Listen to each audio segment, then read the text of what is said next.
बहू। रंजना कभी ब्रश नहीं करती थी।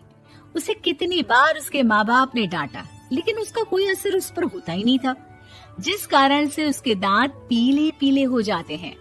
शादी के बाद। अरे बहू, वैसे तो तुझ में कोई कमी नहीं है, पर तेरे दांत इतने पीले कैसे हैं बेटा? कैसे मतलब? कोई सर्जरी थोड़ी ना कराई है। वो तो क्या नाम, मैं ब्रश नहीं करती थी तो पीले हो गए। अब क्या करूं? आप कहें तो लाल करवा लूं या फिर काले? यार ये क्या है, क्यों माँ से लड़ रही हो? लड़ रही हूँ? अरे मैं लड़ रही हूँ या ये बोल रही है कि दांत पीले हैं, पीले। अरे तपस्या थोड़ी ना की है इन्हें पीले करने के लिए। बकायदा ब्रश नहीं किया है 20 साल तक, तब जाकर। छी, कैसी बात कर रही हो? ये उस वक्त तो पीले नहीं थे जब हम लोग तुम्हें देखने आए थे। अरे तब साफ करवा लिया होगा डेंटिस्ट के पास जाकर। अब देखो कैसे पीले पीले लग रहे हैं। रंजना सास की तरफ गुस्से से देखती है। फिर शुरू हो गई पीले पीले पीले। अरे पीले तो तब भी थे जब मेरे हाथ का रसगुल्ला उड़ा उड़ा कर खा रही थी और बोल रही थी, लड़की नहीं गुणों का खजाना दे रहे भाई साहब आप। खैर, अब वो लोग करते भी तो क्या करते, पीले दांत वाली बहू पल्ले पड़ी थी तो झेलना तो था ही। एक दिन कीर्तन में रंजना गाना गा रही थी। अरे कमला बहन, माँ का द्वार है, यहाँ तो सब शुद्ध होकर आते हैं, फिर अपनी बहू को ब्रश भी नहीं करवाती तुम। दूर से पीले पीले दांत भक्ति में बाधा उत्पन्न कर रहे हैं।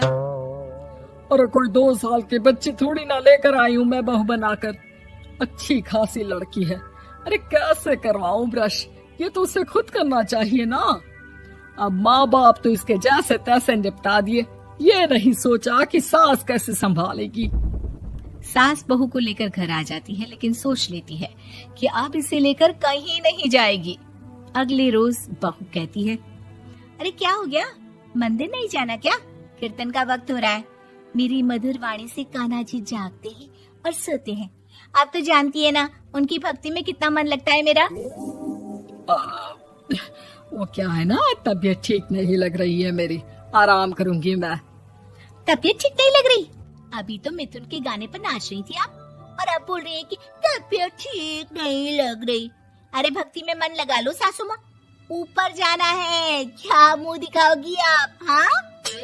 सास को बहू की बात पर गुस्सा आ जाता है। मैं क्या मुंह दिखाऊंगी, इसकी चिंता तो ना कर, समझी? अपने मुंह की चिंता कर, जो ये पीले पीले दांत लेकर हर जगह पहुंच जाती है। पता है लोग कितना मजाक बनाते हैं। ना जी ना, मैं नहीं जाना कहीं तेरे साथ। तो ये बात है। कोई ना, मत जाओ, मैं अपने कमरे में ही बैठकर भक्ति कर लूंगी। ऊपर वाला दांत थोड़ी ना देखता है, मन देखता है, भावना देखता है। और अरे बस बस, तू सब कुछ दिखा, बस ये सफेद चमकदार दांत ना दिखाना किसी को, है? जा यहाँ से। बहू को सास की बात का कोई फर्क नहीं पड़ता, वो तो जैसी थी वैसी ही रह जाती है। सुबह नहाकर किचन में खाना बनाना, फिर खाना खाना, कीर्तन भजन करना और सो जाना। एक दिन, माँ जी मैं सहेली के घर जा रही हूँ, शाम को लेट आऊंगी। हाँ हाँ तो जाना, मैंने कौन सा तेरी आरती करनी है घर पर बैठकर। रंजना सहेली के घर जाती है, जहाँ वो पार्टी में जाने की तैयारी कर रही होती है। अरे शिखा, कहाँ जाने की तैयारी कर रही है? मैं गलत वक्त पर आ गई क्या? अरे नहीं यार, उल्टा सही वक्त पर आई है। मैंने ये साड़ी और ज्वेलरी निकाली है यार, शाम को इनके ऑफिस की एक पार्टी में जाना है। बताना कैसा लग रहा है ये सब? नहीं यार, इस ड्रेस के साथ तो वो वाली ज्वेलरी अच्छी लगेगी। हाँ हाँ सही बोल रही है, मैंने ध्यान ही नहीं दिया। वैसे तो हमेशा से मस्त फैशन सेंस रखती है। तो बड़ा जाती होगी ना पति के साथ पार्टी में। रंजना कुछ नहीं बोलती, बस सोचती है कि यार काश ये बात सही हो जाती, पर मैं क्यों नहीं जाती पार्टी में? क्या इन लोगों की कोई पार्टी होती नहीं होगी? रंजना घर आती है और रात में पति से सवाल करती है, एक बात बताइए, आप मुझे किसी पार्टी में क्यों नहीं ले जाते? क्या आपके यहाँ ऑफिस में पार्टी नहीं होती? पति बेचारा क्या कहता कि दांत पीले हैं तुम्हारे इसलिए। अरे कोई पार्टी होती नहीं हम लोगों के ऑफिस में, तो कहाँ से लेकर जाऊं? और मार्केट, मॉल, कहीं वीकेंड घूमना, कहीं तो। अरे यार, सारे हफ्ते में एक छुट्टी मिलती है, तो सोचता हूँ कि आराम ही कर लूं। क्यों? रंजना मन मार के रह जाती है। पहले कभी सास के साथ मंदिर जाया करती थी, लेकिन वो भी सास ने ले जाना बंद कर दिया। घर बैठी बैठी रंजना बोर हो जाती है।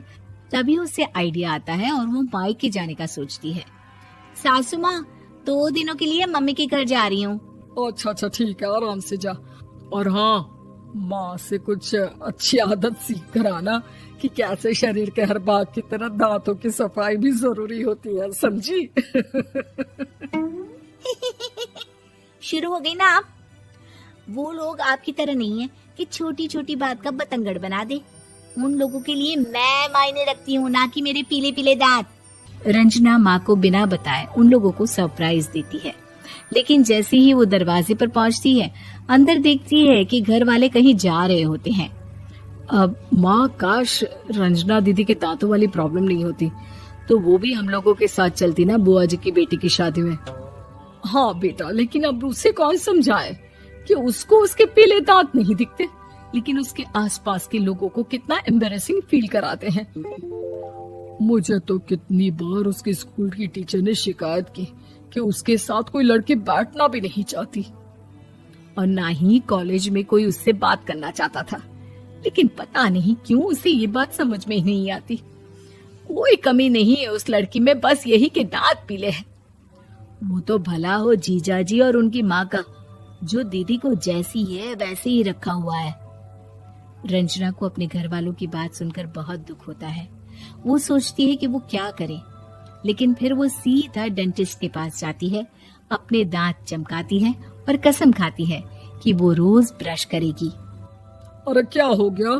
तुम तो 2 दिनों के लिए गई थी ना, पर कोई ना, अच्छा है, चलो आ गई तो। रंजना सास के सामने आकर खड़ी हो जाती है और पूरी स्माइल करती है, उसके चमकदार दांतों को दिखाती हुई। चले मंदिर। माँ, मुझे माफ कर दीजिए, मैंने आप लोगों को बहुत एम्बैरेसिंग फील करवाया। मैं आज से रोज ब्रश करूंगी।